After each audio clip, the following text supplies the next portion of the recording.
밤하늘이 뚫린 듯 쏟아지는 폭우는 서울의 국방부 청사 전체를 차갑고 어두운 안개 속으로 가두고 있었다.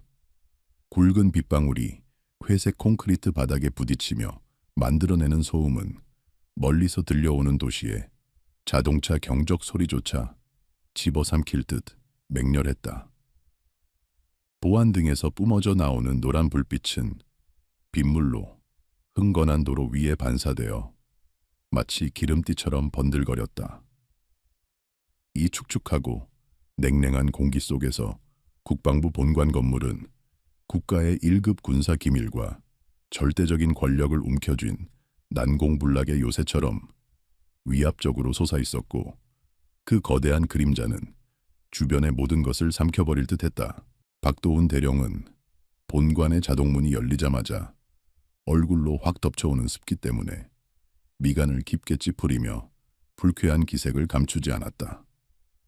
그는 칼날처럼 날카롭게 다림질된 정복의 옷깃을 다시 한번 매만지며 자신의 완벽함에 티끌 하나라도 묻지 않았는지 확인하려는 듯 신경질적으로 움직였다. 박도훈은 실전 능력보다는 어깨 위에 달린 계급장의 개수와 구두의 광택에서 군인의 권위가 나온다고 믿는 전형적인 형식주의 장교였다. 내일 있을 취임식은 그가 지난 한 달 동안 자신의 입지를 굳히기 위해 공들여 준비해온 그의 인생에서 가장 중요한 행사였다. 그는 운전병이 관용차를 현관 앞으로 대령하기를 기다리며 초조한 눈빛으로 빗줄기를 뚫어지게 응시하고 있었다. 완벽주의에 대한 강박은 박도훈을 끊임없이 괴롭혔고, 그가 그려놓은 우아한 그림을 망치는 것은 무엇이든 참을 수 없는 분노를 유발했다. 그가 손목에 찬 고가의 시계를 내려다보며 시간을 확인하고 다시 정문 쪽으로 시선을 돌리던 찰나였다. 위병소 옆 돌담에 몸을 기대고 서 있는 한 사람의 그림자가 그의 날카로운 시야에 들어왔다. 그곳은 비바람을 피하기에는 턱없이 부족한 좁은 처마 밑이었다. 그 인형은 국방부라는 위험 있는 장소와는 전혀 어울리지 않게 초라하고 이질적인 모습으로 서 있어 박도훈의 신경을 거슬렀다. 색이 다바랜 회색 트레이닝복을 입고 낡아서 찢어진 운동화는 흙탕물에 젖어 형체를 알아보기 힘들 정도였다. 모자를 깊게 눌렀어 얼굴의 대부분을 가리고 있었지만 빗물에 젖어 뺨에 달라붙은 몇 가닥의 머리카락이 보였다. 그녀는 뼛속까지 파고드는 추위나 자신을 경계하며 쳐다보는 위병들의 시선 따위는 아랑곳하지 않고 마치 그곳에 뿌리 내린 동상처럼 미동도 없이 서 있었다. 박도훈의 가슴 속에서 억눌러 왔던 짜증이 마치 기름을 부은 불길처럼 확 타올라 걷잡을 수 없게 되었다. 그는 내일의 성스러운 행사를 앞두고 이런 지저분한 존재가 정문 앞에 버티고 있다는 사실을 도저히 용납할 수 없었다. 그는 운전병이 막 차를 대고 우산을 펴들고 달려오는 것도 무시한 채 성큼성큼 빗속으로 걸어 들어갔다. 그의 눈에 비친 저 여자는 질서를 어지럽히는 불순물이었고, 이 신성한 장소의 품격을 떨어뜨리는 오점이었기에 즉시 제거해야 할 대상에 불과했다. 그는 그녀가 비를 피하러 들어온 노숙자라고 확신했다. 박도훈이 가까이 다가가자 비에 젖은 퀴퀴한 냄새와 낡은 옷에서 나는 특유의 냄새가 코를 찔러왔다. 그는 자신의 위압감을 과시할 수 있을 만큼 가까이 다가갔지만 혹시라도 더러운 것이 묻을까봐 적당한 거리를 유지했다. 여자는 여전히 깊은 생각에 잠겨 있는 듯 박도훈의 존재를 전혀 눈치채지 못한 것 같았다. 이것은 자존심 강한 박도훈의 신경을 더욱 날카롭게 긁어놓았다. 그는 빗소리를 뚫고 들릴 정도로 크고 거칠게 헛기침을 하며 자신의 존재를 알렸고, 위병들이 긴장하며 그를 바라보았다. 여자가 아주 천천히 고개를 들어 올리는 동작은 박도훈이 예상했던 비굴함과는 거리가 먼 기이할 정도로 침착한 태도였다.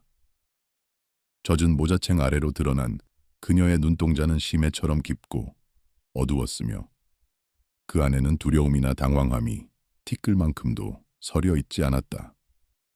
그 시선은 박도훈의 어깨에 달린 계급장을 무심하게 훑고 지나가더니 다시 그의 눈을 똑바로 응시했다. 그 차갑고도 고요한 눈빛에 박도훈은 순간적으로 등골이 서늘해지는 것을 느꼈지만 오만함이 곧 그 본능적인 경고, 신호를 덮어버렸다. 박도훈은 끓어오르는 모욕감을 참지 못하고 날카로운 목소리로 소리치며 그녀를 향해 손가락질을 했다. 당신 같은 노숙자가 함부로 기웃거릴 곳이 아닙니다. 당장 꺼지시오. 그의 목소리에는 상대방에 대한 경멸과 혐오가 가득 담겨 있어 듣는 이로 하여금 불쾌감을 일으켰다. 그는 그녀가 즉시 사과하며 도망칠 것이라고 예상했지만 그녀는 그저 담담하게 그를 바라볼 뿐이었다. 그녀의 침묵은 박도훈에게는 무언의 반항처럼 느껴졌다. 감히 대령인 자신을 무시하다니 용서할 수 없는 일이었다. 그녀는 짧게 한숨을 내쉬더니 낮지만 또렷한 목소리로 대답했다. 누군가를 기다리고 있는 중입니다. 그녀의 목소리는 거친 빗소리 속에서도 이상할 정도로 명료하게 들려왔다.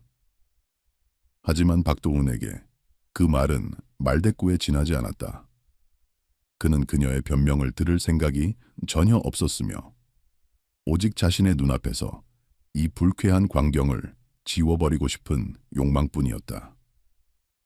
국방부 정무는 국가 안보의 상징이며 이런 너저분한 차림새의 민간인이 얼쩡거려도 되는 공원이 아니라는 생각이 그의 머릿속을 지배했다.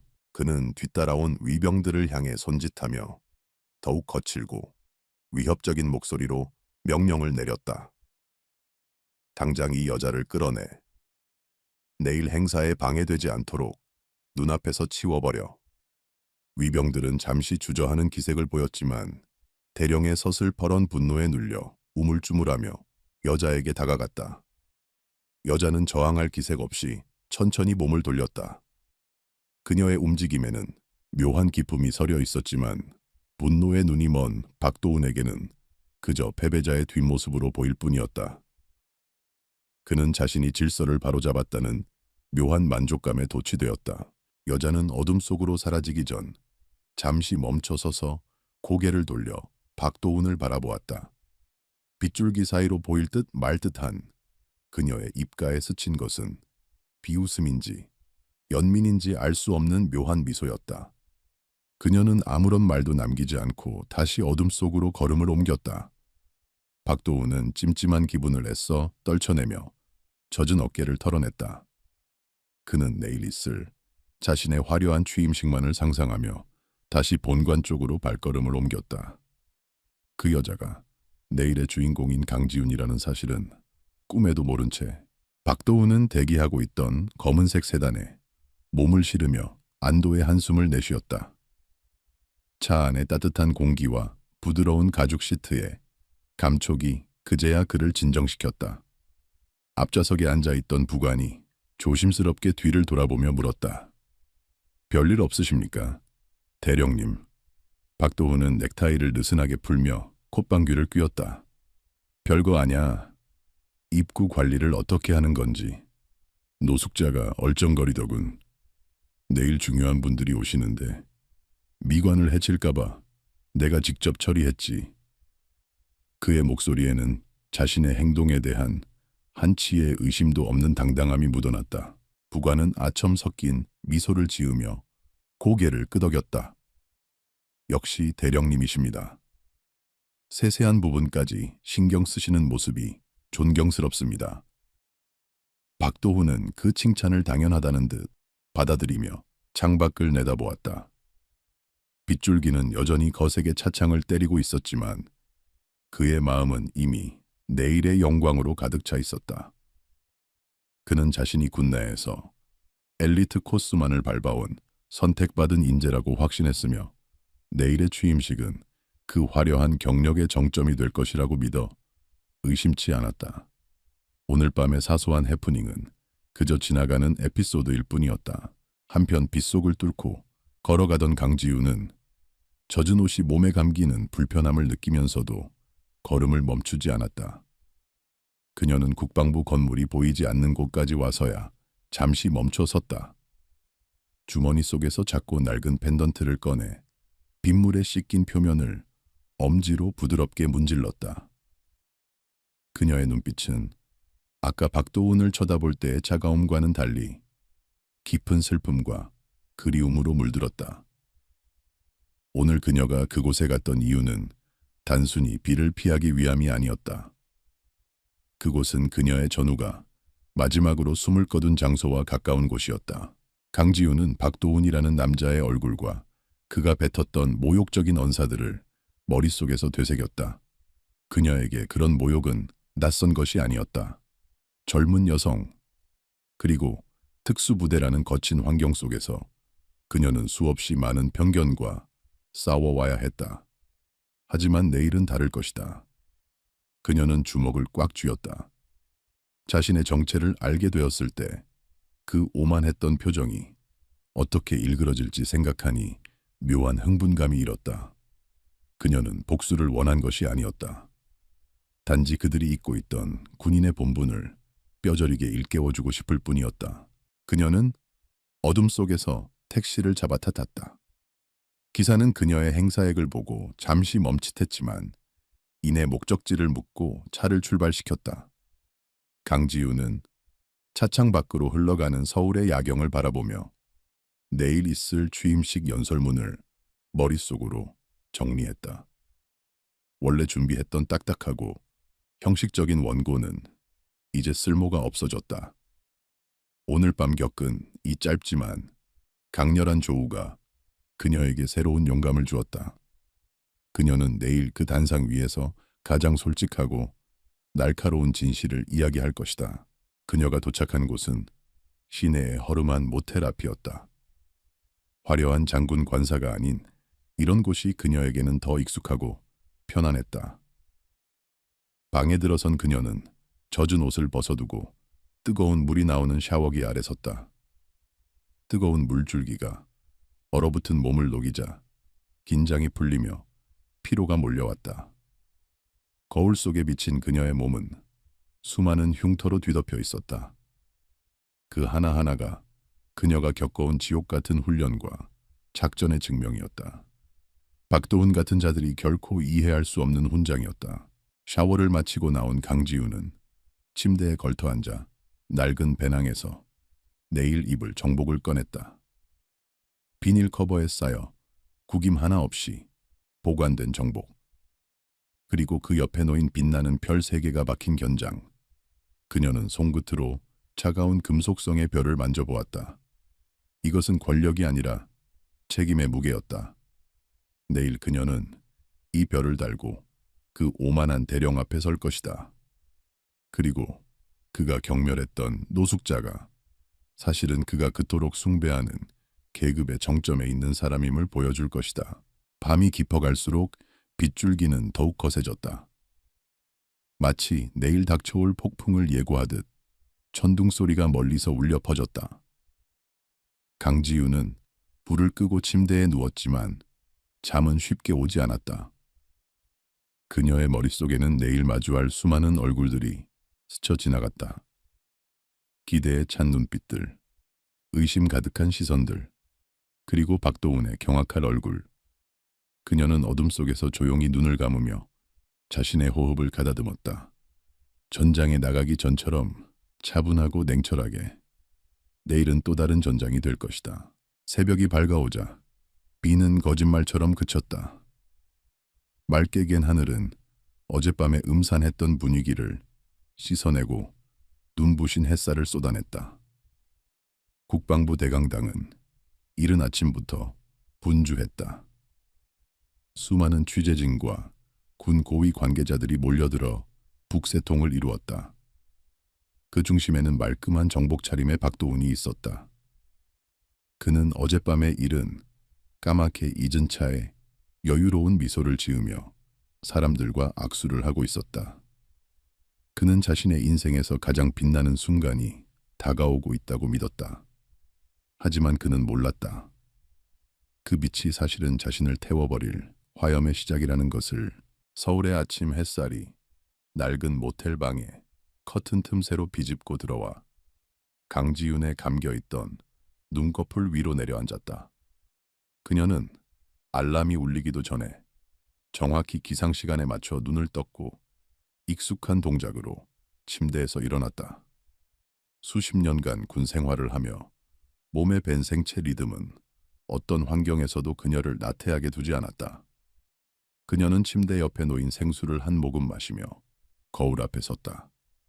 거울 속에 비친 그녀의 얼굴은 화장기 하나 없었지만 그 어떤 화려한 치장보다도 강렬한 카리스마를 뿜어내고 있었다. 그녀의 눈빛은 밤새 날카롭게 벼려진 칼날처럼 차갑게 빛나고 있었다. 강지윤이 상의를 탈의하자 그녀의 등과 어깨를 가로지르는 수많은 흉터들이 적나라하게 드러났다.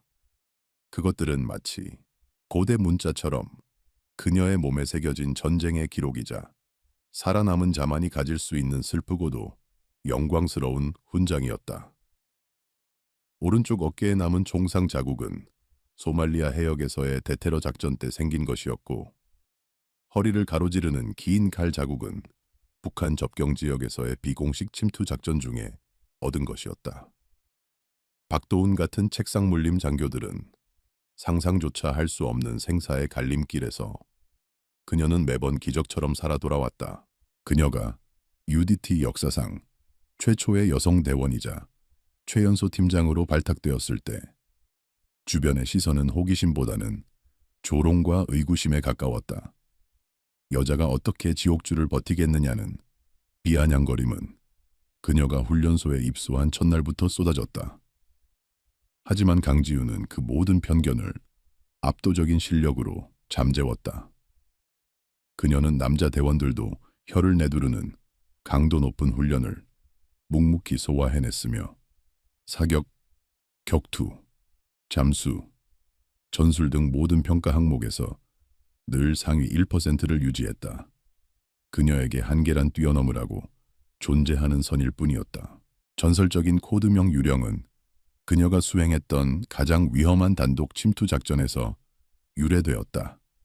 적진 한복판에 홀로 침투하여 인지를 구출하고 적의 지휘부를 무력화시킨 뒤 흔적도 없이 사라진 그녀의 능력은 아군에게는 경이로움이었고 적군에게는 공포 그 자체였다. 그녀는 소리 없이 움직였고 그림자처럼 숨어들었으며 목표물 외에는 그 어떤 흔적도 남기지 않았다. 국방부 내의 고위 장성들조차 그녀의 작전 보고서를 읽으며 식은땀을 흘렸다는 일화는 이미 군 내부에서 공공연한 비밀처럼 떠돌고 있었다. 강지윤은 의자 위에 걸쳐진 회색 트레이닝복을 물끄러미 바라보았다. 어젯밤 박도훈 대령이 그토록 경멸하며 더럽다고 매도했던 그 옷이었다. 하지만 강지윤에게 이 옷은 세상 그 어떤 명품, 정장보다도 값지고 소중한 유산이었다. 낡아서 보풀이 일고 색이 바랜 이 옷의 원래 주인은 그녀의 전임 팀장이자 멘토였던 최민석 소령이었다. 그는 작전 중 부상당한 강지윤을 구하기 위해 자신의 몸을 던져 적의 수류탄을 막아내고 장렬하게 전사했다. 이 옷은 그가 생전에 즐겨 입던 것이었다. 최 소령이 숨을 거두기 직전 피 묻은 손으로 그녀에게 건네주었던 이 트레이닝복에는 그의 땀과 피, 그리고 조국에 대한 헌신이 스며들어 있었다. 강지윤은 중요한 결정을 앞두거나 마음이 흔들릴 때마다 이 옷을 꺼내 입고 초심을 다잡곤 했다. 어젯밤 국방부 정문을 찾았던 것도 최 소령의 기일이 다가오고 있었기 때문이었다. 그가 그토록 지키고자 했던 군의 명예가 박도훈 같은 자들에 의해 더러워지고 있다는 사실에 그녀는 분노를 넘어선 서글픔을 느꼈다. 그녀는 조용히 트레이닝복을 개어 배낭 깊숙한 곳에 넣었다. 같은 시각 서울의 고급 주상복합 아파트 펜트하우스에서는 전혀 다른 풍경이 펼쳐지고 있었다. 박도훈 대령은 대리석으로 마감된 호화로운 욕실에서 최고급 쉐이빙 폼으로 면도를 하고 있었다. 거울 속에 비친 자신의 얼굴을 이리저리 돌려보며 만족스러운 미소를 짓는 그의 모습에는 나르시시즘이 가득했다. 그는 오늘이 자신의 군인 인생에서 가장 빛나는 날이 될 것이라 확신했다. 장군 진급 심사를 앞두고 열리는 이번 취임식은 그가 국방부의 핵심 권력층으로 진입하는 결정적인 발판이 될 것이었다. 그는 드레스룸으로 이동하여 미리 준비해둔 정복을 입었다. 최고급 원단으로 맞춤 제작된 정복은 그의 몸에 완벽하게 들어맞았고 가슴에 달린 수많은 약장들은 화려하게 빛나고 있었다. 하지만 그 약장들 대부분은 행정 업무나 의전 행사 지원과 같은 비전투 분야에서 얻은 것들이었다. 그에게 군복은 조국을 지키기 위한 수의가 아니라 자신의 권력과 지위를 과시하기 위한 화려한 코스튬에 불과했다. 그는 옷 매무새를 다듬으며 거울 속에 자신에게 경례를 붙여보기도 했다. 거실로 나온 박도우는 아내가 차려준 아침 식탁을 거들떠보지도 않고 커피만 한 모금 마셨다. 여보, 오늘 행사에 기자들 많이 온다고 했지. 넥타이 색깔이 좀 튀지 않아. 아내의 조심스러운 물음에 그는 귀찮다는 듯 손을 저었다. 당신이 뭘 알아? 이게 요즘 트렌드야. 그리고 오늘 주인공은 나야. 내가 뭘 입든 그게 곧 법이고 유행이 되는 거야. 그의 목소리에는 가족에게조차 군림하려는 권위적인 태도가 배어 있었다. 아내는 익숙한 듯 한숨을 내쉬며 더 이상 말을 잇지 않았다. 지하 주차장으로 내려간 박도우는 번쩍이는 관용차 뒷좌석에 앉아 비서실장에게 전화를 걸었다. 행사 준비는 완벽한가? VIP 의전 동선 다시 한번 체크하고 기자들 자리는 제일 좋은 곳으로 배정해. 아, 그리고 어젯밤 그 일은 어떻게 됐나? 위병소 근무자들 교육 다시 시켰어. 그의 머릿속은 온통 자신의 체면과 의전에 관한 것들로만 가득 차 있었다. 그는 어젯밤의 노숙자 사건을 자신의 철두철미한 보안의식을 보여주는 미담으로 포장할 계획을 세우고 있었다. 전화를 끄는 박도우는 차창 밖으로 스쳐 지나가는 서울의 거리를 바라보며 회심의 미소를 지었다. 어제 그 거지 같은 여자를 쫓아낸 건 신의 한 수였어. 만약 오늘 같은 날 그런 여자가 정문 앞에 있었다면 내 명성에 큰 흠집이 났을 거야. 그는 자신이 국가의 안보를 위해 대단한 결단을 내린 것처럼 스스로를 합리화했다. 그에게 있어서 국민은 지켜야 할 대상이 아니라 자신의 출세가도에 방해가 되지 않도록 통제하고 관리해야 할 개돼지와 다를 바 없는 존재였다. 국방부 청사에 도착한 박도우는 위병들의 우렁찬 경례를 받으며 차에서 내렸다. 그는 짐짓 엄숙한 표정을 지으며 위병소장에게 다가갔다. 자네, 어제 내가 지시한 대로 잡상인이나 노숙자들 얼씬도 못하게 조치했나? 오늘은 특히 중요한 분들이 많이 오시는 날이야. 실수하면 영창 갈 각오해. 위병소장은 잔뜩 긴장한 표정으로 큰 소리로 대답했다. 네 대령님, 지시대로 주변 1km 이내를 완벽하게 통제하고 있습니다.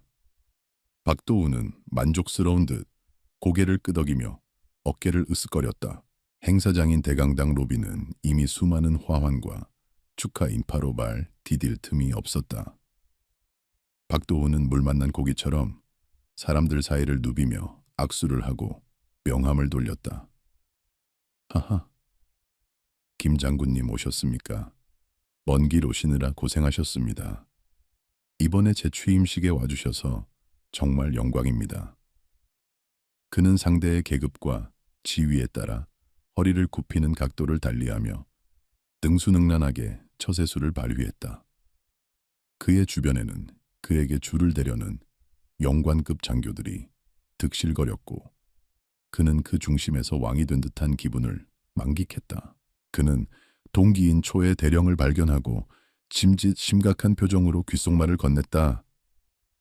야, 어젯밤에 말이야. 내가 퇴근하는데 정문에 웬 미친 여자가 서 있는 거야. 딱 봐도 노숙자인데 위병놈들이 멍청하게 보고만 있더라고. 그래서 내가 직접 나서서 쫓아냈지. 보안이 생명인데 말이야. 기강이 해이해졌어. 최대령은 박도훈의 말에 맞장구를 치며 아부했다. 역시 자네는 달라. 그런 세세한 것까지 신경 쓰고 장군 진급은 따놓은 당상이야. 한편 강지우는 국방부 후문 쪽에 위치한 별도의 보안 구역을 통해 조용히 건물 안으로 들어섰다. 그녀는 어제와 달리 깔끔한 검은색 정장 바지에 흰 셔츠를 입고 있었지만 손에는 여전히 낡은 검은색 더플백 하나가 들려 있었다. 보안 요원들은 그녀의 신분증을 확인하자마자 사색이 되어 벌떡 일어나 경례를 붙였다. 충성사령관님, 오셨습니까? 강지우는 가볍게 손을 들어 담례하며 조용히 하라는 신호를 보냈다. 그녀는 화려한 의전 따위는 필요 없었다. 그녀는 대기실로 안내받아 문을 잠그고 더플백을 열었다. 그 안에는 그녀의 정복과 모자, 그리고 빛나는 삼성 장군의 계급장이 들어있었다. 그녀는 천천히 마치 성스러운 의식을 치르듯 옷을 갈아입기 시작했다. 셔츠의 단추를 하나씩 채울 때마다 그녀의 눈빛은 더욱 깊고 단단해졌다. 거울 앞에 선 그녀는 마지막으로 넥타이를 메고 정복 상의를 걸쳤다. 어깨 위에 놓인 3개의 별은 단순한 장식이 아니었다. 그것은 그녀가 흘린 피와 땀, 그리고 먼저 떠나간 동료들의 영혼이 응축된 무게였다. 강지우는 모자를 눌러쓰고 매무새를 가다듬었다. 거울 속에 비친 그녀의 모습은 어젯밤의 초라한 노숙자와는 전혀 다른 압도적인 위엄을 갖춘 지휘관의 모습이었다.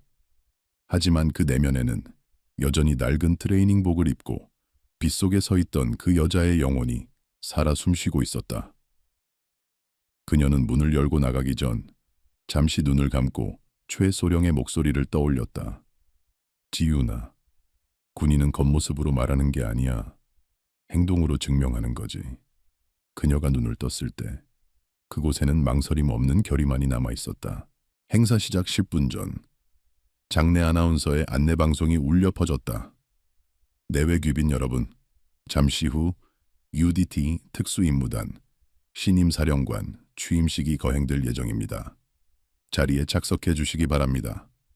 박도훈은 맨 앞줄 VIP석 바로 뒷자리에 앉아 설레는 마음으로 단상을 바라보았다. 그는 아직 신임 사령관의 얼굴을 본 적이 없었다.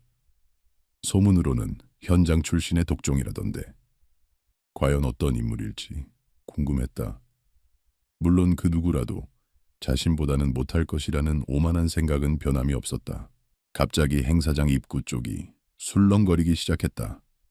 문이 열리고 경호원들의 호위를 받으며 누군가가 들어오고 있었다. 하지만 그들이 들어온 곳은 귀빈용 정문이 아니라 무대 뒤편으로 연결된 측면 통로였다. 역광 때문에 얼굴은 잘 보이지 않았지만 또각거리는 구두 소리가 정적을 깨고 강당 전체에 울려 퍼졌다. 박도훈은 고개를 길게 빼고 그 인물을 확인하려 했다. 그 실루엣이 어딘가 낯이 익다는 느낌이 들었지만 설마 하는 생각에 애써 부정했다. 그 인물이 조명 아래로 모습을 드러내는 순간 박도훈의 심장은 덜컥 내려앉았다. 단상 위로 걸어 올라가는 그 여군 장성. 비록 화려한 정복을 입고 있었지만 그 차가운 눈빛과 걸음걸이는 어젯밤 빗속에서 보았던 그 노숙자와 너무나도 똑같았다. 박도훈의 얼굴에서 핏기가 완전히 사라졌다. 그의 손이 미세하게 떨리기 시작했다. 악몽이 현실이 되어 그의 눈앞에 서 있었다. 전설의 유령이 드디어 실체를 드러낸 것이다. 국방부 대강당의 공기는 팽팽하게 당겨진 활시위처럼 긴장감으로 가득 차 있었다. 수백 개의 좌석을 메운 군, 고위 관계자들과 정계 인사들, 그리고 그 사이사이를 메운 수많은 취재진의 카메라 렌즈들이 단상 위를 향해 집중되고 있었다. 웅장한 오케스트라의 연주가 멈추고 장내 아나운서의 엄숙한 목소리가 울려 퍼졌다. 지금부터 대한민국 해군 특수전전단 신임사령관 강지윤 중장의 취임식을 거행하겠습니다. 박도훈 대령은 자신의 귀를 의심했다. 강지윤 중장, 그의 뇌가 정보를 처리하는 속도가 현저히 느려졌다. 그는 멍한 표정으로 단상 위를 올려다보았다. 화려한 금빛 견장을 어깨에 단 여자가 단상 중앙으로 걸어 나오고 있었다. 그녀의 걸음걸이는 군더더기 없이 절도 있었고 흐트러짐 없는 자세는 마치 강철로 빚어낸 듯 견고해 보였다. 조명을 받아 반짝이는 정복의 단추들과 가슴에 달린 훈장들은 그녀가 걸어온 길이 결코 평탄하지 않았음을 증명하고 있었다. 하지만 박도훈의 시선을 사로잡은 것은 그 화려한 계급장이나 훈장이 아니었다. 그것은 바로 그녀의 눈이었다. 어젯밤 빗속에서 모자챙 아래로 자신을 쏘아보던 그 깊고 차가운 눈동자, 비에 젖어 초라해 보이던 그 노숙자의 눈빛과 단상 위에 선 저 장군의 눈빛이 완벽하게 일치하는 순간 박도훈은 숨이 턱 막히는 공포를 느꼈다. 등줄기를 타고 식은땀이 흘러내려 셔츠를 적셨고 심장은 미친 듯이 요동치기 시작했다. 설마... 아니야. 말도 안 돼. 그럴 리가 없어. 박도훈은 속으로 계속해서 부정했다. 어제 그 여자는 분명히 거짓골을 한 민간인이었다. 냄새나고 더러운 트레이닝복을 입고 있었잖아. 그런데 저 여자가 저 UDT의 전설이라는 강지윤 중장이라고 현실을 받아들이지 못한 그의 뇌는 극심한 인지, 부조화를 일으키며 혼란에 빠져들었다. 그는 손을 들어 떨리는 이마를 닦아냈지만 식은땀은 멈추지 않았다. 강지윤은 단상 중앙의 연설대 앞에 섰다. 그녀는 원고를 꺼내지 않고 잠시 침묵을 지키며 청중들을 천천히 둘러보았다. 그녀의 시선이 앞줄을 훑고 지나가다 정확히 박도훈이 앉아있는 곳에서 멈췄다. 아주 짧은 순간이었지만 박도훈은 마치 저격수의 스코프가 자신의 이마를 겨누고 있는 듯한 전율을 느꼈다. 그녀의 입가에 어젯밤 보았던 그 알 수 없는 미묘한 미소가 스쳐 지나갔다. 그것은 사형 선고를 앞둔 죄인을 바라보는 재판관의 눈빛이었다. 존경하는 국민 여러분, 그리고 사랑하는 국군 장병 여러분, 강지윤의 목소리는 마이크를 통해 강당 전체에 울려 퍼졌다. 낮지만 힘있는 그 목소리에는 듣는 사람을 압도하는 카리스마가 있었다. 저는 오늘 이 자리에 서기까지 수많은 전우들의 희생을 목격했습니다. 우리가 입고 있는 이 군복은 권력을 과시하기 위한 도구가 아니라 국가와 국민을 위해 목숨을 바치겠다는 숭고한 약속의 증표입니다. 그녀의 연설은 형식적인 인사치레가 아니었다. 그것은 군의 본질을 꿰뚫는 날카로운 통찰이자 뼈아픈 지적이었다. 하지만 박도훈의 귀에는 아무것도 들어오지 않았다. 그의 머릿속은 오직 어떻게 빠져나갈 것인가 라는 생각으로 가득 차 있었다. 그는 주변의 눈치를 살피며 슬그머니 자리에서 일어나려 했다. 속이 안 좋다는 핑계로 화장실에라도 숨고 싶은 심정이었다. 하지만 바로 옆에 앉아있던 직속 상급자가 그의 팔을 잡으며 눈짓을 했다. 어디 가나 지금 사령관님 연설 중이네. 앉아. 박도훈은 억지로 다시 자리에 앉을 수밖에 없었다. 그때 강지윤의 연설 내용이 미묘하게 바뀌기 시작했다. 안타깝게도 우리 군 내부에는 아직도 과거의 잘못된 관습에 젖어 있는 이들이 존재합니다. 계급을 특권으로 착각하고 겉모습만으로 사람을 판단하며 국민을 섬기는 대신 군림하려는 자들 말입니다. 그녀의 목소리는 더욱 단호해졌다. 어젯밤 저는 이 국방부 정문 앞에서 아주 흥미로운 경험을 했습니다. 장내가 술렁이기 시작했다. 기자들은 직감적으로 특종의 냄새를 맡고 카메라 줌을 당겼고 참석자들은 서로 얼굴을 마주보며 웅성거렸다. 박도훈의 얼굴은 사색이 되었다. 제발, 제발 이야기하지 마. 그의 마음속 외침은 공허하게 흩어졌다. 강지우는 마치 그 자리에 있는 박도훈만을 위해 이야기하는 것처럼 시선을 고정한 채 말을 이어갔다. 오래된 전우를 추모하기 위해 잠시 정문 앞에 서 있던 저를 어떤 고위 장교분께서 노숙자로 오해하시더군요. 뭐, 그럴 수 있습니다. 제 차림새가 남루했으니까요. 하지만 그분이 저에게 하신 말씀과 행동은 군인으로서의 자질을 의심케 했습니다. 더러우니 당장 꺼져라. 여기가 어디라고 감히 얼씬거리냐. 그것은 국민을 지켜야 할 군인의 입에서 나올 말이 아니었습니다. 강당하는 충격으로 얼어붙었다. 신임 사령관을 노숙자로 오해하고 쫓아낸 장교라니.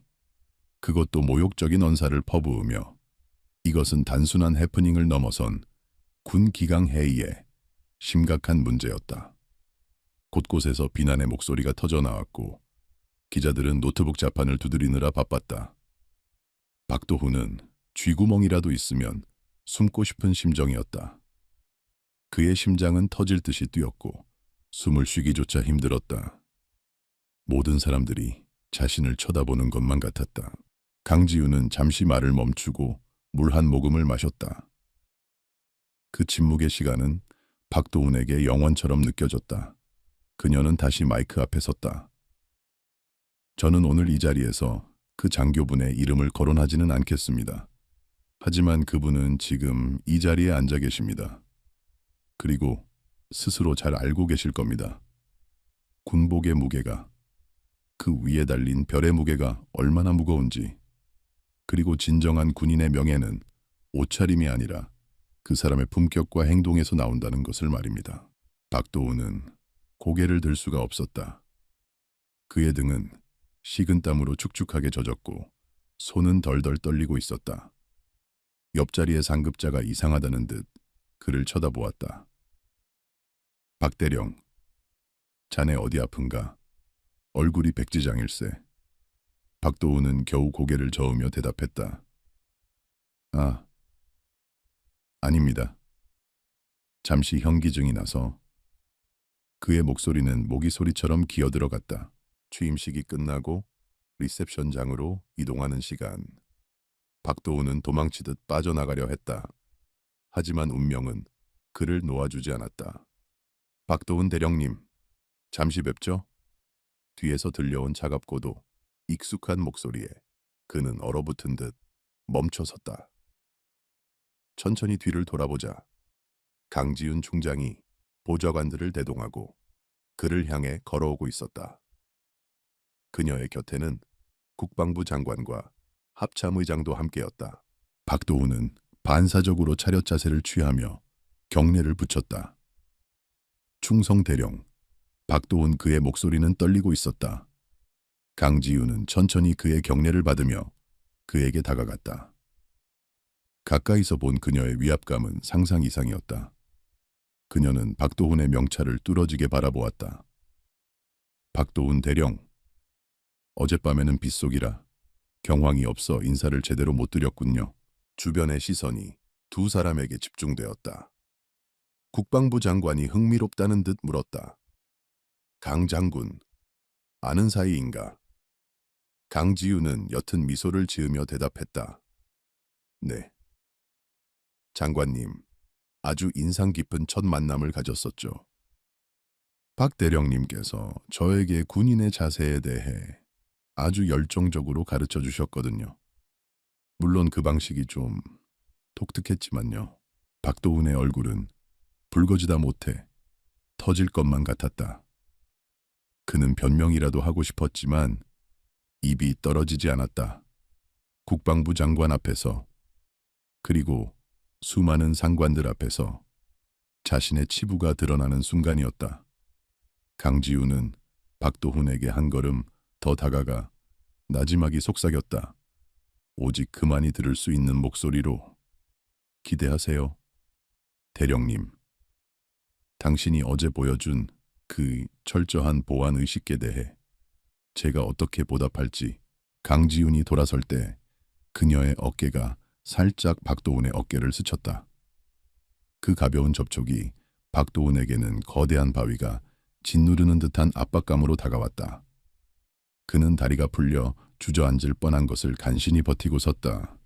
리셉션장으로 향하는 강지훈의 뒷모습을 바라보며 그는 직감했다. 자신의 화려했던 군 생활이, 그리고 꿈꾸던 장군 진급이 산산조각 났다는 것을. 이것은 단순한 망신이 아니었다. 파멸의 서곡이었다. 그날 오후 인터넷 커뮤니티와 SNS는 발칵 뒤집혔다. 누군가 어젯밤 국방부 정문 앞 CCTV 영상을 유출한 것이다. 화질은 좋지 않았지만 박도훈 대령이 강지훈 중장에게 소리치고 삿대질하는 모습은 선명하게 담겨 있었다. 영상의 제목은 국방부 갑질 대령의 최후였다. 조회수는 순식간에 수십만을 돌파했고 댓글창은 박도훈에 대한 비난으로 도배되었다. 박도훈은 자신의 사무실에 틀어박혀 모니터를 멍하니 바라보고 있었다. 전화벨은 쉴 새 없이 울려댔지만 받을 엄두가 나지 않았다. 아내에게서 온 부재 중 전화만 수십 통이었다. 그는 떨리는 손으로 위스키병을 집어들었다. 술이라도 마시지 않으면 미쳐버릴 것 같았다. 그때 사무실 문이 벌컥 열리며 헌병대 수사관들이 들이닥쳤다. 박도훈 대령님, 군 형법상 상관 모욕 및 직권남용 혐의로 긴급 체포합니다. 동행해 주십시오. 수사관의 차가운 고지사항이 그의 귓가를 때렸다. 박도훈은 허탈한 웃음을 흘렸다. 하루 만에, 단 하루 만에 천국에서 지옥으로 떨어진 것이다. 그는 자신이 쥔 위스키 잔을 바닥에 내던졌다. 쨍그랑 날카로운 파열음과 함께 유리 조각이 사방으로 튀었다. 그것은 마치 그의 깨어버린 야망과도 같았다. 한편 사령관 집무실에 앉아있던 강지훈은 창밖을 내려다보며 커피를 마시고 있었다. 그녀의 책상 위에는 박도훈에 대한 인사기록 카드와 그동안 그가 저지른 비리 의혹들이 정리된 파일이 놓여 있었다. 그녀는 이미 알고 있었다. 박도훈은 단순한 오만한 장교가 아니라 군납 비리와 인사청탁에 깊이 연루된 암적인 존재라는 것을. 어젯밤의 사건은 그저 도화선에 불을 붙인 것일 뿐이었다. 그녀는 인터폰을 눌렀다. 감찰실장, 들어오라고 하세요. 이제 시작이야. 그녀의 목소리는 차분했지만 그 안에는 서리빨 같은 결기가 서려 있었다. 그녀는 단순히 개인적인 복수를 하려는 것이 아니었다. 썩어빠진 환부를 도려내고 군을 바로 세우기 위한 대수술을 시작하려는 것이었다. 박도훈은 그 첫 번째 타깃일 뿐이었다. 강지훈은 서랍에서 낡은 사진 한 장을 꺼냈다. 젊은 시절의 최민석 소령과 자신이 함께 찍은 사진이었다. 사진 속의 두 사람은 흑투성이가 된 채 환하게 웃고 있었다. 팀장님, 지켜봐 주세요. 당신이 목숨 바쳐 지키려 했던 이 군대, 제가 반드시 다시 일으켜 세우겠습니다. 그녀는 사진을 가슴에 품으며 다짐했다. 전쟁은 아직 끝나지 않았다. 이제부터가 진짜 전쟁이다. 국방부 헌병대 지하 조사실의 공기는 무겁고 차가웠다. 창문 하나 없는 사방이 회색 콘크리트로 막힌 밀실은 시간의 흐름조차 가늠할 수 없게 만들었다. 박도훈 대령은 차가운 금속 테이블 앞에 앉아 자신의 떨리는 두 손을 깍지 낀 채 필사적으로 평정심을 유지하려 애쓰고 있었다. 불과 몇 시간 전까지만 해도 화려한 조명 아래서 장군 진급을 꿈꾸며 축배를 들었던 그였다. 하지만 지금 그를 비추는 것은 취조실의 창백한 형광등 불빛뿐이었고 그의 어깨에 달린 대령 계급장은 더 이상 권위의 상징이 아니라 그를 조여오는 족쇄처럼 무겁게만 느껴졌다. 그는 마른 침을 삼키며 자신이 처한 이 비현실적인 상황을 부정하려 했지만 철문에 굳게 닫힌 자물쇠에는 이것이 피할 수 없는 현실임을 냉혹하게 말해주고 있었다. 철문이 둔탁한 소리를 내며 열리고 군 검찰 수사관이 두꺼운 서류 뭉치를 들고 들어왔다. 그는 박도훈에게 경례조차 하지 않고 맞은편 의자에 털썩 주저앉았다. 박도훈은 그 무례한 태도에 순간적으로 울컥하며 소리쳤다. 자네 지금 뭐 하는 건가? 상관에게 경례도 없나? 내가 누군지 몰라. 난 아직 현역 대령이야. 당장 내 변호사를 불러오고 청와대 민정수석실에 연락해. 하지만 수사관은 코웃음을 치며 서류 뭉치를 테이블 위에 던지듯 내려놓았다. 박도훈 씨, 아직 상황 파악이 안 되시는 모양인데 당신은 지금 상관 모욕죄뿐만 아니라 뇌물수수 및 군사 기밀 유출 혐의를 받는 피의자 신분입니다. 계급장 떼기 전에 얌전히 구시는 게 좋을 겁니다. 박도훈의 얼굴이 흑빛으로 변했다. 뇌물수수라니, 기밀 유출이라니. 그건 그들이 건드려서는 안 될 성역이었다. 그는 자신이 구축해온 견고한 카르텔이 고작 하룻밤의 실수로 무너질 리 없다고 믿었다. 이건 함정이야. 강지윤, 그 여자가 나를 모함하는 거야. 증거 있어, 증거 가져와. 그는 악을 쓰며 발악했지만 수사관은 침착하게 서류 한 장을 꺼내 그의 눈앞에 들이밀었다. 그것은 박도훈이 차명 계좌를 통해 방산업체로부터 뒷돈을 받은 내역이 상세히 적힌 입출금 명세서였다. 날짜, 금액, 심지어 돈을 건넨 사람의 이름까지 정확하게 명시되어 있었다. 박도훈의 눈동자가 심하게 흔들리기 시작했다. 같은 시각, 사령관 집무실에서는 강지윤 중장이 창밖으로 서울의 야경을 내려다보고 있었다. 그녀의 뒤에는 그녀가 가장 신뢰하는 부관인 이현우 소령이 서 있었다. 사령관님, 박도훈 대령에 대한 압수수색이 완료되었습니다. 예상대로 그의 자택 금고에서 이중장부와 로비리스트가 발견되었습니다. 놈은 군납 비리뿐만 아니라 진급 청탁을 위해 윗선에 줄을 대고 있었더군요. 이 소령의 보고에 강지윤은 천천히 몸을 돌렸다. 그녀의 표정에는 승리의 기쁨보다는 씁쓸함이 묻어 있었다. 역시 썩은 뿌리는 생각보다 깊었군. 박도훈 하나 잘라낸다고 해결될 문제가 아니야.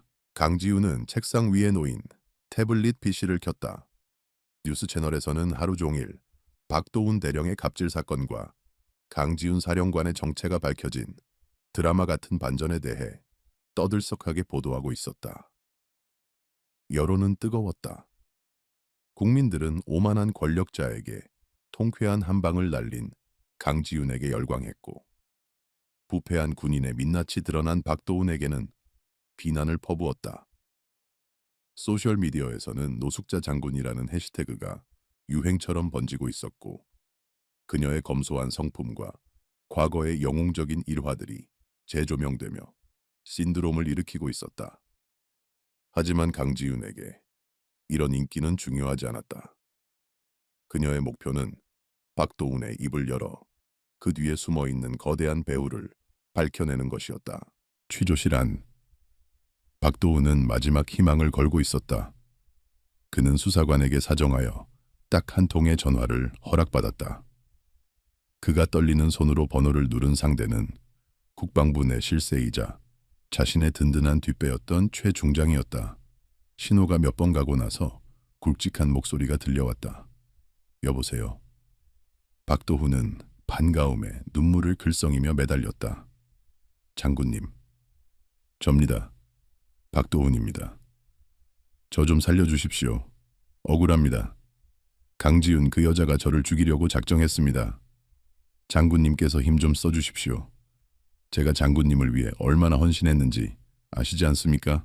하지만 수화기 너머의 반응은 싸늘하기 그지없었다. 박대령, 자네 지금 무슨 소리를 하는 건가? 나는 자네와 사적인 통화를 할 만큼 친한 사이가 아닌데. 그리고 듣자 하니 자네 혐의가 아주 질이 나쁘더군. 뇌물의 기밀 유출이라니 군인의 수치야. 내 이름 다시는 거론하지 말게. 뚝. 전화는 매정하게 끊어졌다. 박도훈은 멍하니 수화기를 든 채 굳어버렸다. 믿었던 동아줄이 끊어지는 순간이었다. 꼬리 자르기였다. 그들은 자신을 철저하게 이용하고 버린 것이었다. 배신감과 공포가 동시에 밀려와 그의 이성을 마비시켰다. 박도훈이 절망에 빠져 있을 때 취조실 문이 다시 열렸다. 이번에 들어온 사람은 수사관이 아니었다. 정복을 말끔하게 차려입은 강지훈 중장이었다. 그녀는 천천히 걸어 들어와 박도훈의 맞은편 의자에 앉았다. 박도훈은 고개를 들 힘조차 없었지만 그녀의 압도적인 기운에 눌려 억지로 시선을 맞췄다. 강지훈의 눈빛은 여전히 차가웠지만 그 안에는 묘한 연민도 섞여 있었다. 박도훈 대령, 기분이 어떤가요?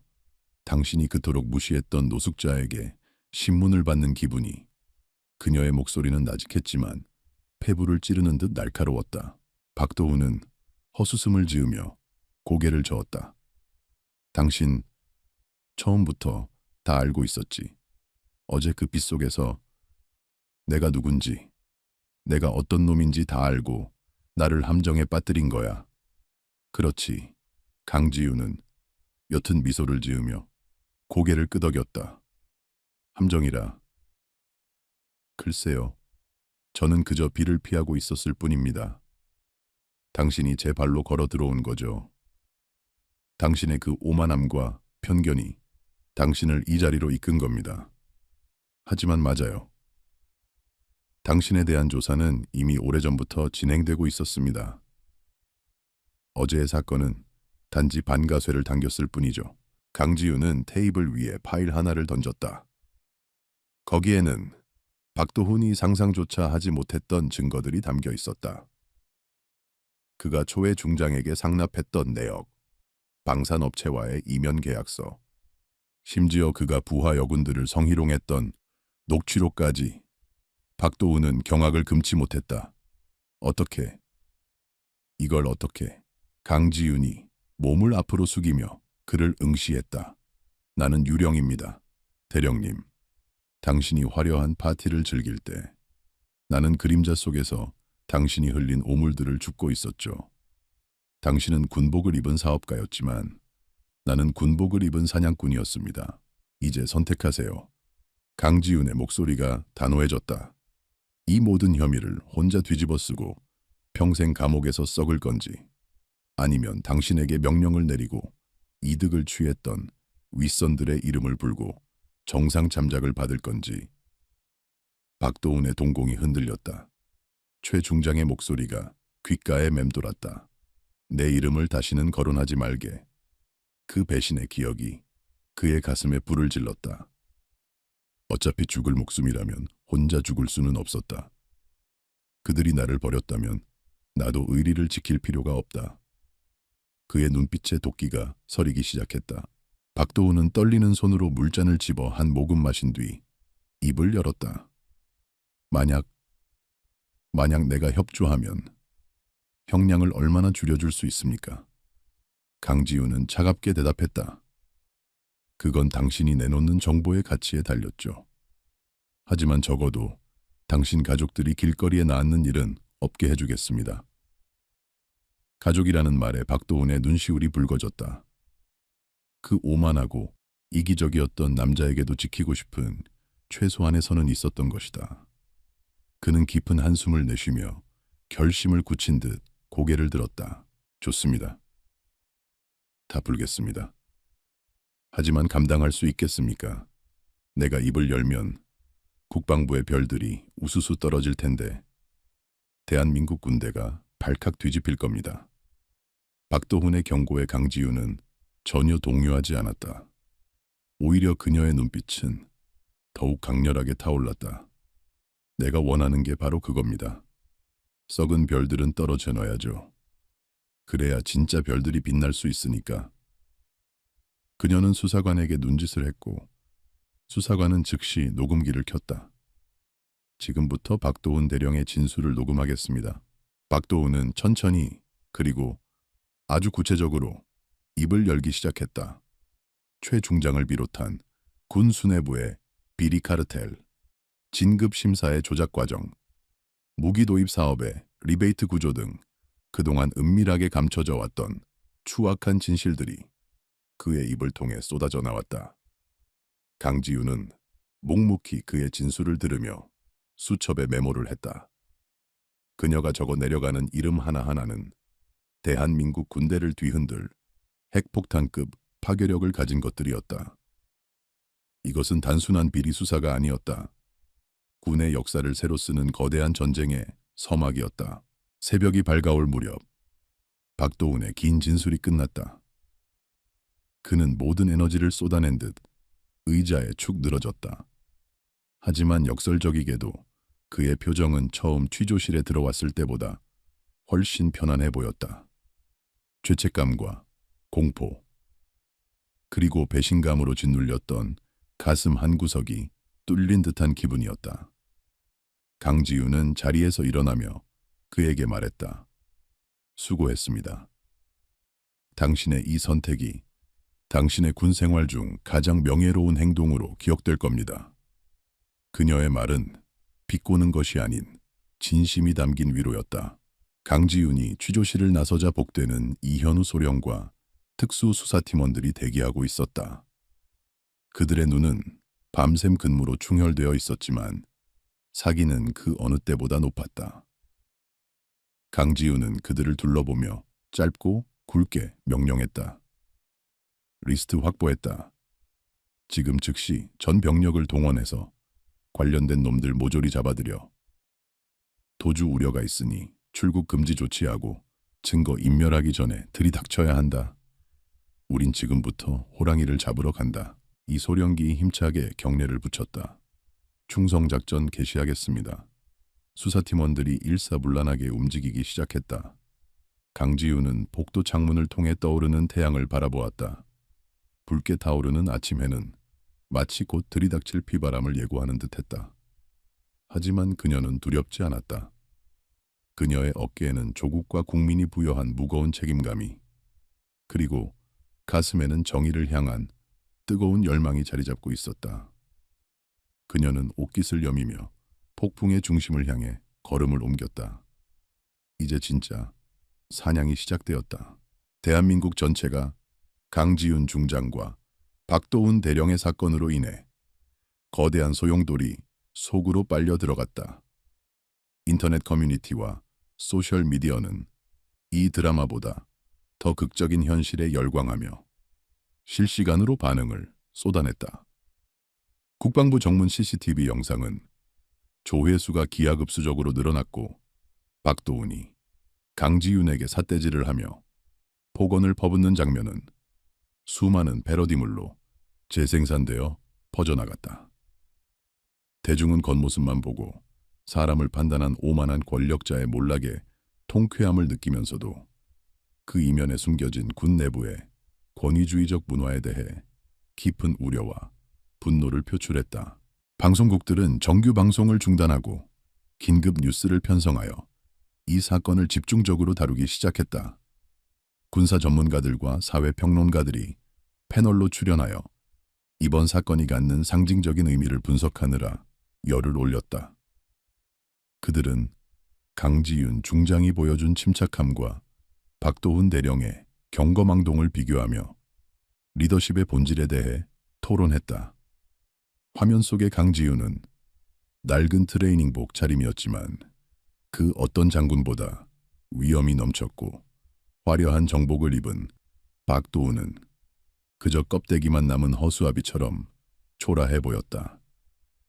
여론은 완전히 강지윤의 편으로 기울어 있었다. 하지만 궁지에 몰린 부패 세력은 그대로 당하고만 있지 않았다. 박도훈의 진술로 위기에 처한 최 중장과 그 추종자들은 자신들의 생존을 위해 최후의 발악을 시작했다. 그들은 평소 관리해오던 언론계의 인맥을 총동원하여 사건의 본질을 흐리기 위한 물타기 작전에 돌입했다. 곧이어 자극적인 제목의 기사들이 인터넷 포털 사이트를 장식하기 시작했다. 강지윤 중장의 파격 승진 배경 의혹이나 그녀의 독단적인 지휘 스타일을 비판하는 확인되지 않은 루머들이 마치 사실인 양 보도되었다.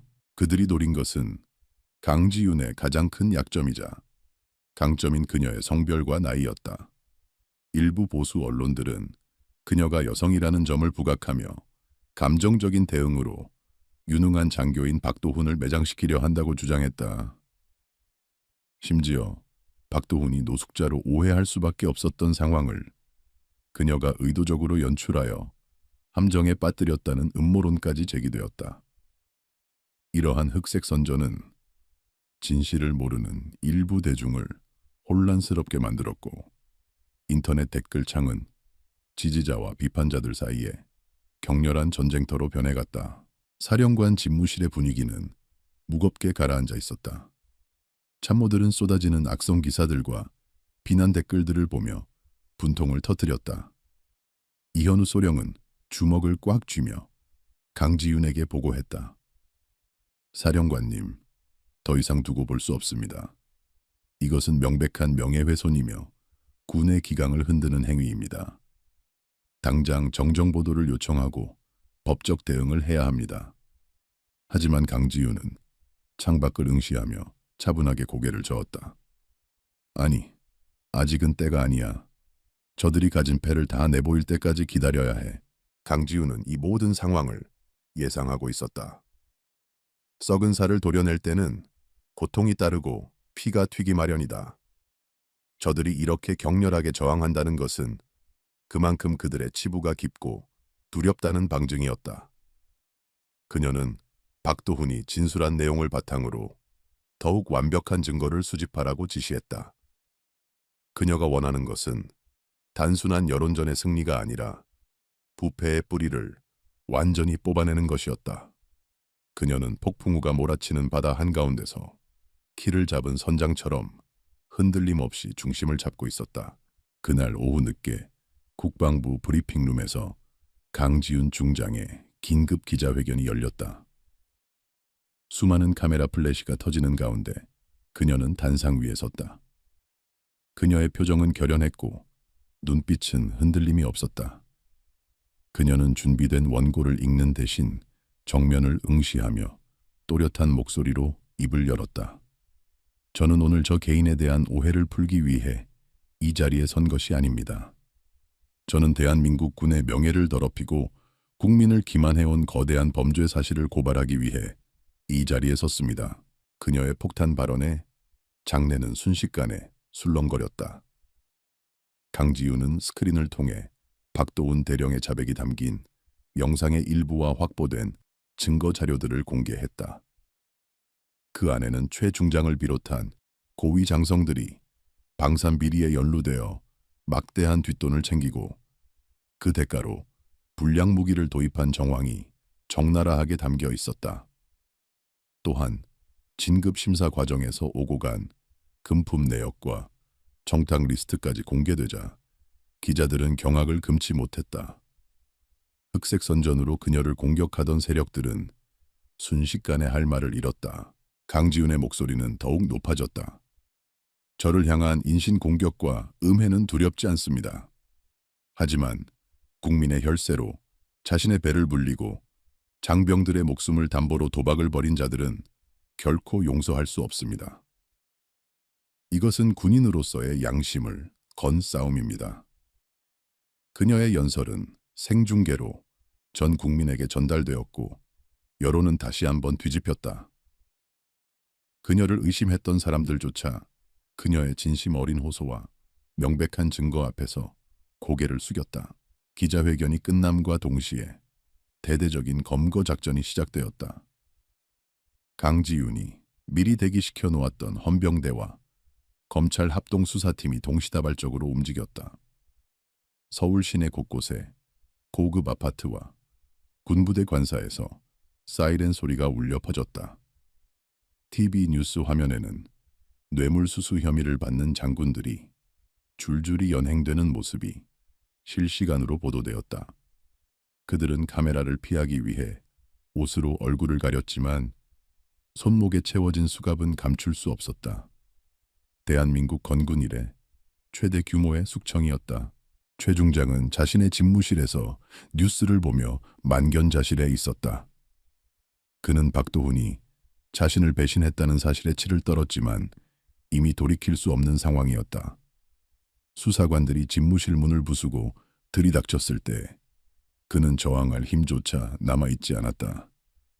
당신들은 실수하는 거야. 내가 누구인지 알아. 그는 허공에 대고 소리쳤지만 수사관들은 냉정하게 밀한다. 원칙을 고지하며 그에게 수갑을 채웠다. 한때 군을 호령하던 실세에 비참한 최후였다. 유치장에 갇혀있던 박도우는 작은 TV를 통해 자신이 모시던 상관들이 줄줄이 잡혀 들어오는 모습을 지켜보았다. 그의 마음속에는 묘한 감정이 교차했다. 자신의 손으로 그들을 무너뜨렸다는 죄책감과 동시에 그들이 자신을 버렸던 것에 대한 복수심이 뒤섞여 있었다. 그는 벽에 머리를 기대고 씁쓸한 웃음을 지었다. 결국 우리 모두는 괴물이었어. 강지훈이라는 진짜 군인 앞에서 발가벗겨진 추한 괴물들. 강지훈은 밤늦도록 불이 꺼지지 않는 사령관실에서 작전 상황을 지휘했다. 보고서가 쌓여갈수록 그녀의 표정은 어두워졌다. 비리의 규모는 그녀가 상상했던 것보다 훨씬 거대하고 조직적이었다. 이것은 단순히 몇몇 개인의 일탈이 아니라 오랫동안 묵인되어 온 시스템의 문제였다. 그녀는 피로가 몰려왔지만 쉴 수 없었다. 이제 막 썩은 환부를 도려냈을 뿐 새 살이 돋게 하려면 더 많은 시간과 노력이 필요했다. 그녀는 잠시 발코니로 나가 밤하늘을 올려다보았다. 서울의 밤하늘은 여전히 화려한 불빛으로 가득 차 있었지만 그 아래서는 치열한 진실 공방이 벌어지고 있었다. 휴대폰이 진동했다. 최민석 소령의 유가족으로부터 온 응원 문자였다. 장군님, 감사합니다. 남편도 하늘에서 기뻐할 겁니다. 강지훈의 눈시울이 붉어졌다. 그녀는 그 문자를 가슴에 새기며 다시 한번 다짐했다. 이 싸움을 끝까지 해내겠다고. 다음 날 아침, 신문 한 면은 강지훈의 사진과 함께 부패의 사슬을 끈다. 강지훈의 전쟁이라는 헤드라인으로 도배되었다. 국민들은 그녀를 영웅으로 추앙했지만 강지훈은 자신을 영웅이라고 생각하지 않았다. 그녀는 그저 할 일을 했을 뿐이었다. 군인이 군인다워야 한다는 지극히 당연한 상식을 바로잡는 일. 하지만 그 상식을 지키기 위해 얼마나 많은 용기가 필요한지 그녀는 누구보다 잘 알고 있었다. 폭풍은 지나갔지만 그 여파는 여전히 거세게 남아 있었다. 구속된 장성들만 수십 명에 달했고 국방부의 기능이 마비될 정도라는 우려 섞인 목소리도 나왔다. 하지만 강지훈은 흔들리지 않았다. 그녀는 비어버린 자리에 야전에서 묵묵히 임무를 수행해온 유능하고 청렴한 장교들을 발탁하여 채워 넣었다. 그것은 새로운 군대를 만들기 위한 그녀만의 개혁 방식이었다. 박도훈은 구치소 독방에서 창살 사이로 들어오는 햇살을 바라보았다. 그는 이제야 비로소 자신이 잃어버렸던 것이 무엇인지 깨닫기 시작했다. 화려한 계급장과 권력에 취해 잊고 있었던 군인으로서의 명예와 자부심. 그는 강지훈이 빗속에서 보여주었던 그 당당한 눈빛을 떠올렸다. 비록 늦었지만 그는 죗값을 치르고 다시 시작하고 싶다는 작은 희망을 품었다. 밖에서는 새로운 세상이 열리고 있었다. 대한민국 군사법 역사상 가장 거대하고 치열한 법적 공방이 시작될 국방부 고등군사법원. 앞은 이른 아침부터 전운이 감돌고 있었다.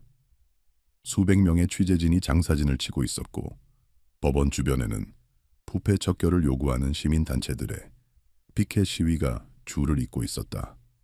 하늘은 잔뜩 찌푸려 금방이라도 비를 뿌릴 듯 무거웠고 습한 공기는 사람들의 신경을 더욱 예민하게 만들었다. 이것은 단순한 재판이 아니라 대한민국 군대의 과거와 미래가 충돌하는 역사적인 전장이었다.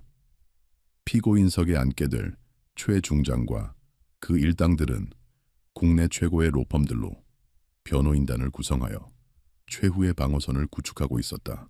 법정 내부는 엄숙하다 못해 숨 막히는 긴장감으로 가득 차 있었고 방청석은 빈자리를 찾아볼 수 없을 정도로 꽉 들어차 있었다.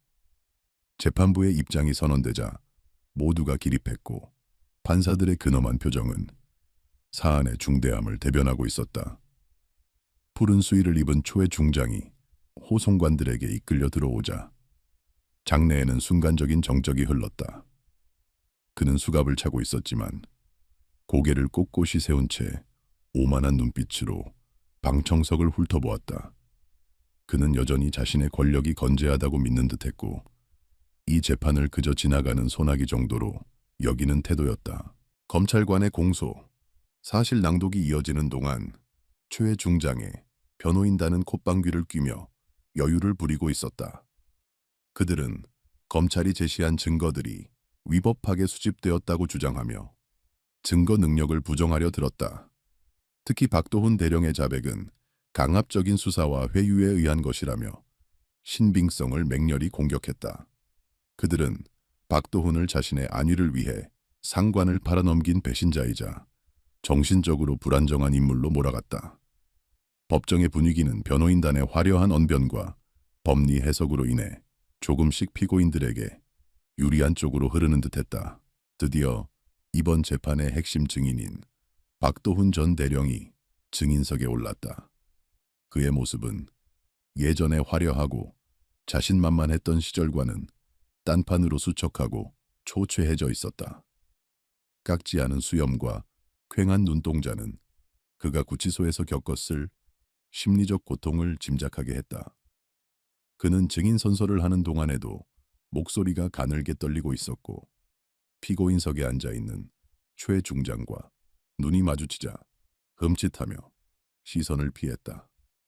변호인단은 그 틈을 놓치지 않고 먹잇감을 노리는 하이에나처럼 그를 물어뜯기 시작했다.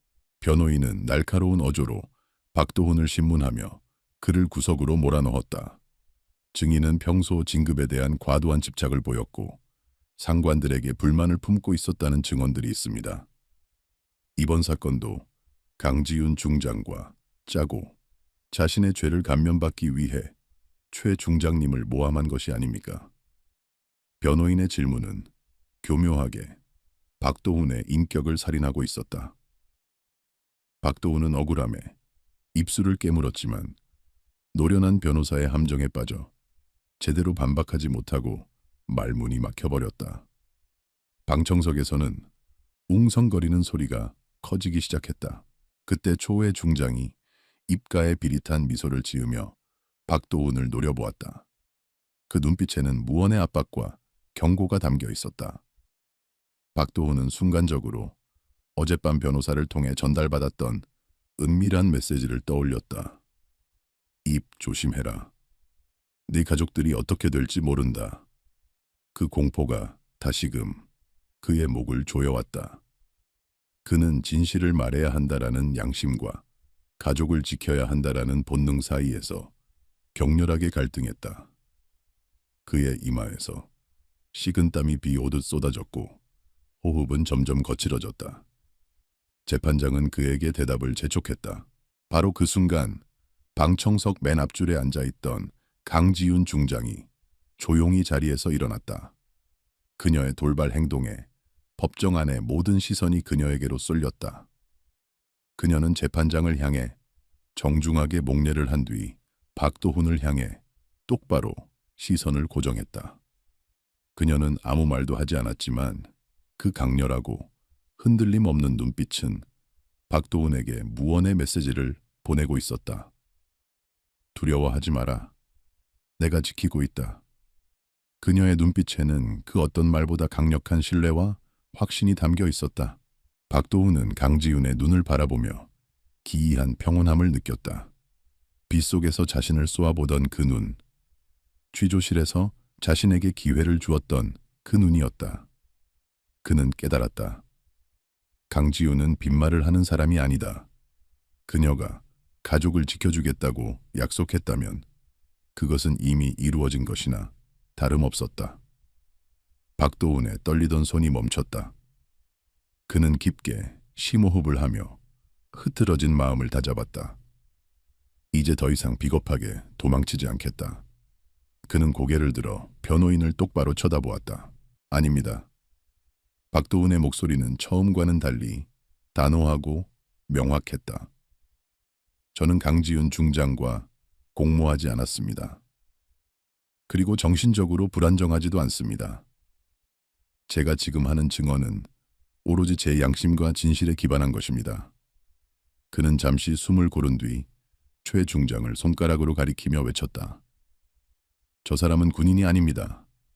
저 사람은 계급을 이용해 부하들을 착취하고 국가의 안보를 팔아 사익을 챙긴 장사꾼일 뿐입니다. 법정은 순식간에 아수라장이 되었다. 박도훈은 그동안 최 중장의 지시로 자신이 수행했던 불법적인 로비 활동과 비자금 조성 과정에 대해 구체적이고 적나라하게 폭로했다. 날짜, 장소, 금액, 그리고 그 자리에 있었던 동석자들의 이름까지 정확하게 기억해내어 진술했다. 변호인단은 당황하여 이의를 제기하며 그의 발언을 막으려 했지만 박도훈의 입에서 터져 나오는 진실의 댐은 이미 무너져 내린 뒤였다. 그의 증언 하나하나가 최 중장의 심장을 겨누는 비수가 되어 꽂혔다. 최 중장의 얼굴은 분노로 붉게 달아올랐다. 그는 더 이상 참지 못하고 자리를 박차고 일어나 박도훈에게 고함을 질렀다. 이 배은망덕한 놈. 내가 너를 어떻게 키웠는데 감히 나한테 이럴 수 있어. 너 죽고 싶어. 그의 돌발 행동은 법정의 질서를 완전히 무너뜨렸고 재판장은 경위들에게 그를 제지하라고 명령했다. 최 중장이 끌려나가면서 내뱉은 폭언들은 오히려 그가 평소에 부하들을 어떻게 대했는지를 적나라하게 보여주는 증거가 되었다. 상황이 정리된 후 검찰 측 증인으로 강지훈 중장이 증언대에 섰다. 그녀는 박도훈의 증언을 뒷받침하는 결정적인 물증을 제시했다. 그것은 박도훈의 가족들을 미행하고 협박했던 최 중장의 하수인들이 주고받은 통화 녹음 파일과 문자 메시지 내역이었다. 강지훈은 이미 수사팀을 통해 박도훈의 가족을 안전가옥으로 피신시키고 협박범들을 체포한 상태였다. 변호인단의 얼굴은 사색이 되었고 최 중장은 털석 자리에 주저앉았다. 존경하는 재판장님. 강지훈은 차분하지만 힘있는 목소리로 최후 진술을 시작했다. 피고인은 군인이라는 신분을 이용하여 자신의 범죄를 덮고 증인을 협박하여 사법 정의를 훼손하려 했습니다.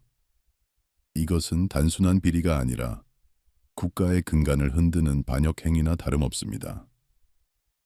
군복은 명예의 상징이지 범죄의 방패가 되어서는 안 됩니다. 엄중한 처벌을 통해 무너진 군의 기강을 바로 세워주십시오. 그녀의 말은 법정 안에 있는 모든 사람들의 가슴을 울렸다. 재판은 늦은 밤까지 이어졌고 마침내 모든 심리가 종료되었다.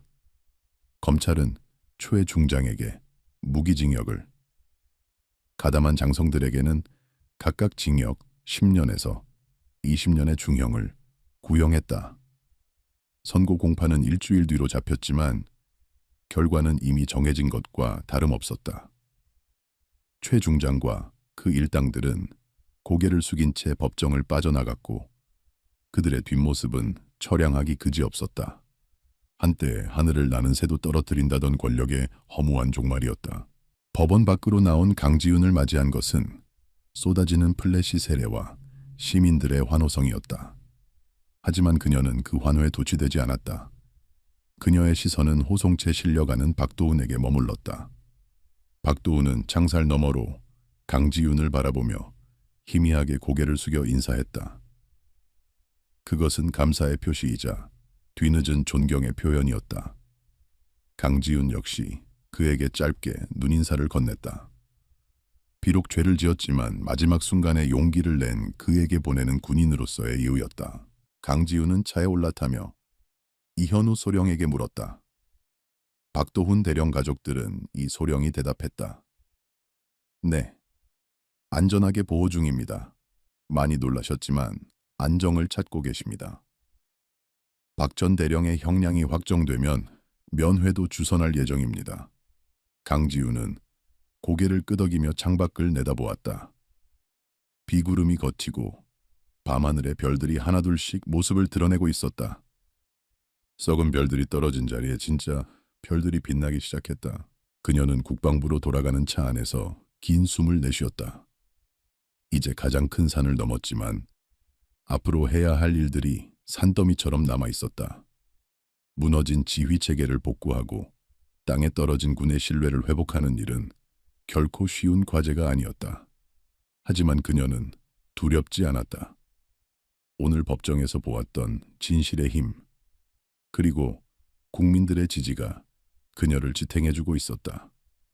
그녀는 주머니 속의 펜던트를 만지작거리며 속삭였다. 이제 거의 다 왔어요. 선배님, 내일은 새로운 해가 뜰 것이다. 그리고 그 해는 그 어느 때보다 밝고 투명하게 대한민국 군대를 비출 것이다. 강지우는 눈을 감고 잠시 휴식을 취했다. 그녀의 입계는 였지만 단단한 미소가 걸려 있었다. 이것은 끝이 아니라 새로운 시작이었다. 진정한 군인들이 대접받고 정의가 살아 숨쉬는 강한 군대를 만들기 위한 그녀의 위대한 여정은 이제 막 첫걸음을 떼었을 뿐이었다. 선고 공판이 열린 대법정에는 무거운 침묵만이 감돌고 있었고 재판장의 판결문 낭독 소리만이 공허한 공간을 채우고 있었다. 최 중장을 비롯한 군 수뇌부의 부패 세력에게는 대한민국 군 형법상 최고 수준의 중형이 선고되었으며 그들의 어깨에서 빛나던 별들은 치욕스럽게 땅으로 떨어졌다. 박도훈에게는 징역 3년이 선고되었다. 그의 적극적인 수사 협조와 결정적인 증거 제출이 참작된 결과였지만 그 역시 파면을 면할 수는 없었다. 판사가 의사봉을 두드리는 소리가 법정 안에 울려 퍼지는 순간 박도훈은 깊은 숨을 내쉬며 눈을 감았다. 그것은 절망의 한숨이 아니라 오랫동안 그를 짓눌러 왔던 거짓된 삶의 무게를 내려놓는 안도의 숨결이었다. 호송관들이 피고인들을 끌고 나가기 시작하자 박도훈은 잠시 멈춰서서 방청석에 앉아있는 강지훈 중장을 바라보았다.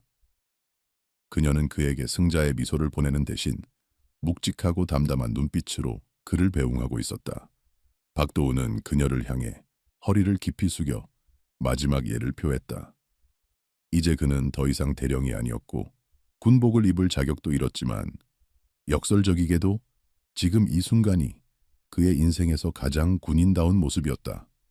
그는 수갑찬 손을 들어 보이며 씁쓸한 미소를 지었고 강지우는 고개를 끄덕이며 그의 마지막 경례를 마음으로 받아주었다. 계절이 바뀌어 어느덧 차가운 겨울바람이 물러가고 따스한 봄 기운이 대지를 감싸기 시작했다. 국방부는 지난 몇 달간 그야말로 피비린내 나는 개혁의 폭풍을 겪어야 했다.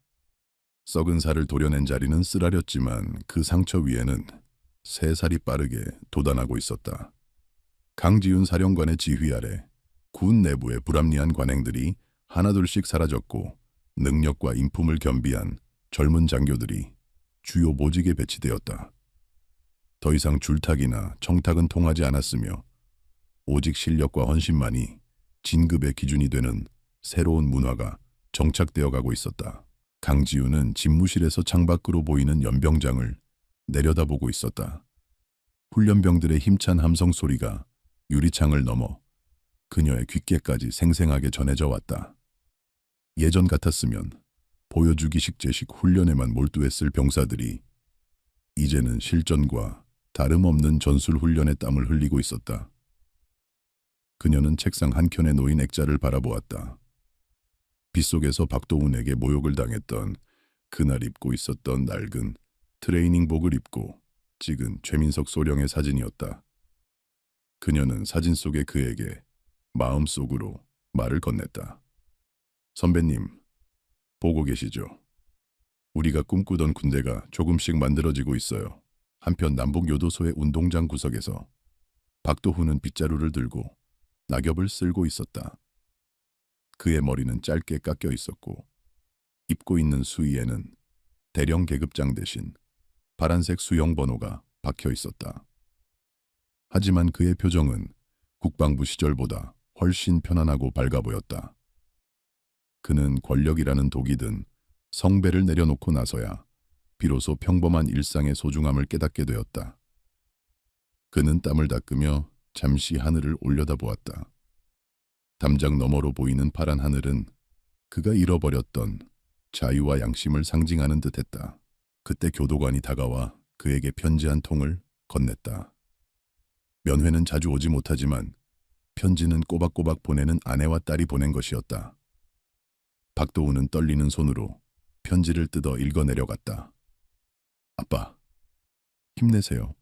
우리는 아빠가 부끄럽지 않아요. 마지막에 용기를 내줘서 고마워요. 딸의 서툰 글씨를 보는 순간 박도훈의 눈에서 뜨거운 눈물이 왈칵 쏟아졌다. 그는 빗자루를 내려놓고 그 자리에 주저앉아 오열했다. 그는 모든 것을 잃었다고 생각했지만 사실은 가장 소중한 가족의 사랑을 되찾은 것이었다. 며칠 후 강지윤은 헬기를 타고 진해에 위치한 해군 특수전전단 본부로 향했다. 오늘은 신임 UDT 대원들의 수료식이 있는 날이었다. 헬기가 고도를 낮추자 짙푸른 바다와 하얀 파도가 부서지는 해안선이 눈에 들어왔다. 이곳은 그녀가 젊은 시절 피와 땀을 흘리며 한계에 도전했던 곳이자 그녀의 군인 정신이 잉태된 고향과도 같은 곳이었다. 프로펠러 소음 사이로 들려오는 파도 소리는 마치 그녀를 환영하는 팡파르처럼 느껴졌다. 그녀의 가슴이 벅차오르기 시작했다. 연병장에는 지옥 같은 훈련을 견뎌내고 살아남은 수료생들이 도열해 있었다. 그들의 검게 그른 얼굴과 다부진 체격에서는 야생마 같은 강인함이 뿜어져 나왔다. 강지윤이 단상에 오르자 우렁찬 경례 소리가 하늘을 찔렀다. 그녀는 준비된 원고를 접어두고 마이크를 잡았다. 그녀의 시선은 맨 앞줄에 서 있는 앳된 하사의 눈동자에 머물렀다. 그 눈빛에서 그녀는 과거의 자신을 그리고 빗속에서 만났던 박도훈의 잃어버린 초심을 보았다. 여러분, 강지윤의 목소리는 파도 소리를 뚫고 강렬하게 울려 퍼졌다. 여러분이 오늘 가슴에 달게 될 흉장은 단순히 멋을 위한 장식이 아닙니다. 그것은 조국이 위기에 처했을 때 가장 먼저 적진으로 뛰어들고 가장 마지막에 나와야 한다는 죽음의 계약서입니다. 나는 여러분이 장군이 되기를 꿈꾸기보다 전우를 위해 기꺼이 목숨을 바칠 수 있는 진정한 군인이 되기를 바랍니다. 그녀는 잠시 말을 멈추고 숨을 골랐다. 며칠 전 나는 한때 별을 달았던 한 군인이 모든 것을 잃고 감옥에 갇힌 것을 보았습니다. 그는 계급이 높아질수록 자신이 특별한 존재라고 착각했고 결국 그 오만함이 그를 파멸로 이끌었습니다. 명심하십시오. 군복을 벗으면 우리 모두는 똑같은 인간일 뿐입니다. 여러분이 지켜야 할 국민들, 때로는 남루하고 초라해 보이는 그 한 사람 한 사람이 바로 여러분이 존재하는 이유입니다. 강지윤의 연설은 화려한 미사여구는 없었지만 그곳에 있는 모든 대원들의 심장에 깊은 울림을 주었다. 어떤 대원들은 입술을 깨물며 눈물을 참았고 어떤 대원들은 주먹을 불끈 쥐며 결의를 다졌다. 그들은 알고 있었다.